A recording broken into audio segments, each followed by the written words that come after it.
Bonsoir Alioune, bonsoir Kémy, bonsoir Ousmane, bonsoir Sassoum, bonsoir à tous les téléspectateurs qui nous regardent et aussi à Monsieur Cherlot. Donc voilà, je suis là aujourd'hui pour parler des Grow Up Meetings qui sont une série de rencontres qui sont organisées par notre structure Représentation West Africa. Donc on organise ça en partenariat avec l'ADPME. C'est une série de rencontres, c'est un programme qui doit se dérouler sur 5 ans. Donc chaque mois, il y a des rencontres, il y a 5 types de rencontres. Il y a des rencontres B2B, il y a des rencontres qui sont axées sur le financement, il y en a d'autres, c'est des conseils et conférences. Il y a des rencontres qui sont axées sur la formation et il y a aussi des missions économiques.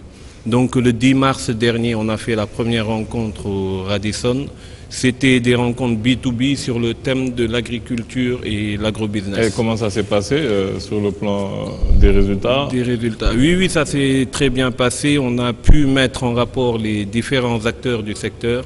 Donc le secteur de l'agrobusiness, il y avait les producteurs agricoles, il y avait les transformateurs, il y avait ceux qui font de l'emballage, il y avait plein d'entreprises.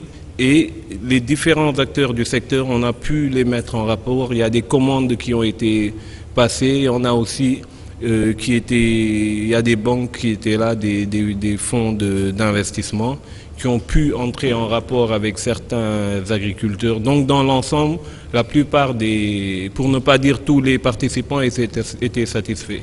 On a eu un peu moins de 200 participants, mais voilà. Et pour la prochaine rencontre du 10 avril, qu'est-ce qui va se passer? Voilà, la prochaine rencontre, c'est prévu le 22 avril. Le 22 avril. Voilà, donc ça va être une rencontre axée sur le financement. Le matin, il y aura un panel sur les différents modes de financement qui sont possibles pour les PME, PMI. Et l'après-midi, il y aura les rencontres B2B entre les établissements financiers, les fonds de garantie, les fonds d'investissement d'un côté et les PME, PMI de l'autre. Voilà. Parce qu'on...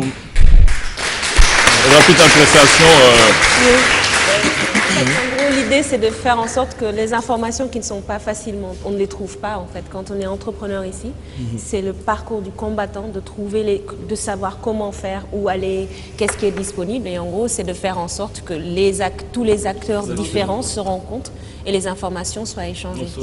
Exactement, parce qu'en tant qu'entrepreneur ici, on n'est pas toujours au courant de tout ce qui existe comme type de financement. On peut connaître les emprunts bancaires, mais il y a beaucoup d'autres types de financement. Il y a le crédit bail, il y a le financement du compte client, il y a l'affacturage, il y a plein de modes de financement. Il y a des fonds qui sont aussi mis à disposition par les ambassades, il y a les fonds de garantie.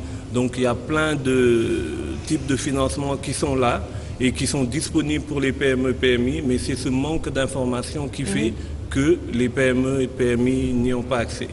Parce que nous, on est parti du constat qu'il y a 5 grands types de problèmes pour les PME. Il y a un problème pour mettre en place des partenariats stratégiques. C'est pour ça qu'on a mis en place ces rencontres B2B. Il y a un problème de formation des dirigeants et aussi des employés. Il y a aussi un problème d'accès au financement. Il y a aussi le problème de l'ouverture vers l'international. Parce que si on arrive à grandir en tant qu'entreprise, il faut qu'on ait un objectif d'essayer de s'agrandir vers l'international. Parce que ça ne sert à rien de vendre ici. Ce qui est dommage, c'est le cas du Sénégal, c'est aussi le cas des autres pays africains. On n'a pas de champions, de grandes entreprises qui vendent dans le monde. On commence à avoir des champions au Nigeria. Aliko Dangote, par exemple. Aliko Dangote, ces produits, tu ne les as jamais vus dans les... En Occident, voilà, t'es sûr?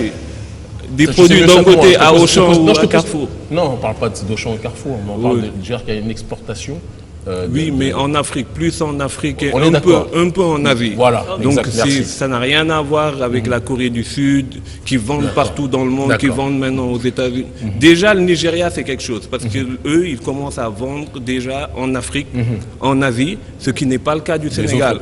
Voilà, il n'y a pas d'entreprise sénégalaise qui arrive à vendre dans la sous-région, qui arrive à vendre carrément en Afrique et dans les autres pays. Je pense qu'on est parti de ce constat. On se dit qu'on ne va pas essayer chaque fois, comme le disait M. Diouf, de se dire qu'on est obligé de faire de la politique pour agir. Moi, je ne pense pas. citoyen, chaque personne peut essayer politique, d'agir, voilà, par rapport à ce Dans son qu'il domaine de fait. compétence, Et, exactement. et tant qu'on ne sera pas libre économiquement, on ne sera jamais libre. Tu le disais tout à l'heure, ces lobbies qui arrivent à contrôler les politiques, c'est parce qu'ils ont ils contrôlent l'économie. Il n'y a pas de lobby de pauvres ou de lobby. Non, les lobbies, c'est ceux qui contrôlent l'économie, qui sont derrière et qui se récupèrent. Juste pour corroborer ce qu'il dit, même si j'aurais toujours une nuance, mais on ne va pas rentrer forcément dans ce débat, c'est que ces lobbies-là, on ne va pas s'éloigner de ton sujet, mais ces lobbies-là qui ont un poids économique sont des lobbies qui ont déjà une compréhension politique réelle du monde dans lequel ils sont installés. Une formation politique. Et c'est ce qui manque. C'est-à-dire que moi, pourquoi j'apprécie la démarche du frère, c'est que même si je pense qu'elle doit être complétée par d'autres, c'est qu'il fait partie de cette nouvelle génération de gens qui ont compris que si on ne prend pas en charge notre économie, eh ben, cette économie sera prise en charge par d'autres. Et ça, c'est l'autodétermination prioritaire. On a besoin de gens comme le frère. Je dis pas ça parce que c'est un ami, il le sait. Mais à côté de cela, il faut quand même que ces personnes-là qui sont dans cette direction qui est la tienne comprennent que rien ne pourra se faire économiquement s'ils n'ont pas une compréhension politique du monde dans lequel ils vivent. C'est la juxtaposition de ces deux notions qui fera justement qu'on sera capable d'être efficient dans le cadre économique et dans le cadre global par la suite. Exactement.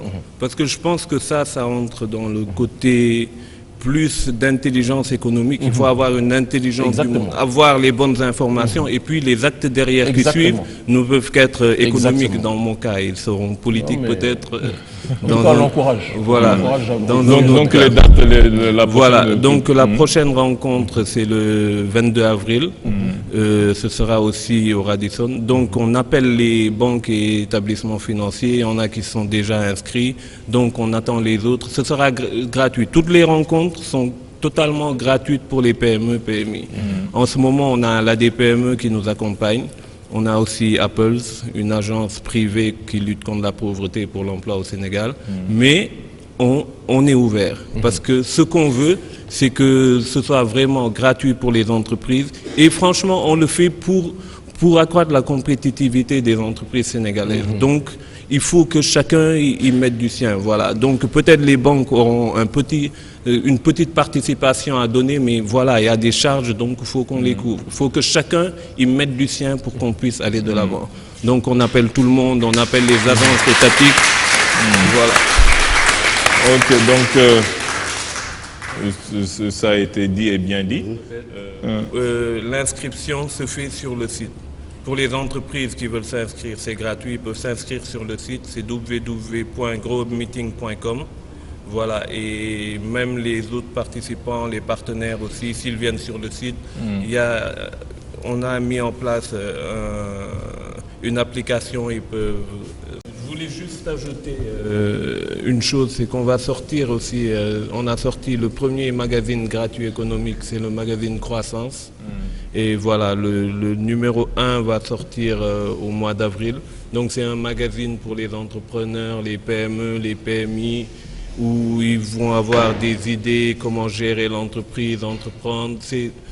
C'est très bien réalisé, ça va être gratuit. Donc c'est le premier gratuit économique. Les gens auront sûrement l'opportunité de découvrir ça, Inch'Allah. Ok, Inch'Allah.